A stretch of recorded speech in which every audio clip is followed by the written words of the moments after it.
আসতে পারে, নির্বাচনটা বয়কট করেন নাই কেন? এখন আমরা শিক্ষার্থীদের মুখের দিকে তাকাইছিলাম। শিক্ষার্থীরা আমরা যদি বয়কট করতাম নির্বাচনটা, তাহলে যেটা হতো যে যেই শিক্ষার্থীরা ভোট দিতে আসছেন, এদের একটা বড় অংশ ভোট দিতে আসতেন না।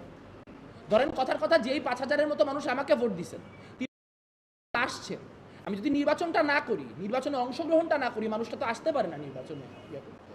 সো আমাদেরকে বেসিক্যালি ট্র্যাপ করা হয়েছে যে এত বছর পর ডাকসু হচ্ছে, যে এই ডাকসু প্রক্রিয়া থেকে সরে যাবে, সে আসলে ছাত্রদের বিরুদ্ধে অবস্থান নিচ্ছে।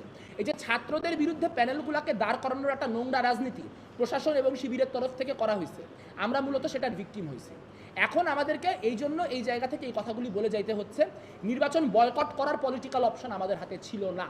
সেই জন্য আমরা শেষ দিন পর্যন্ত আমাদের কথাগুলি বলছি, আমরা শেষ দিন পর্যন্ত প্রশ্নগুলি তুলছি, এবং আমরা শেষ দিন পর্যন্ত কোনো মব না, কোনো জমায়েত করার মধ্য দিয়ে কোনো কিছু না, আমরা শেষ দিন পর্যন্ত এখন পর্যন্ত নিয়মতান্ত্রিক উপায়ের সমাধান চাচ্ছি।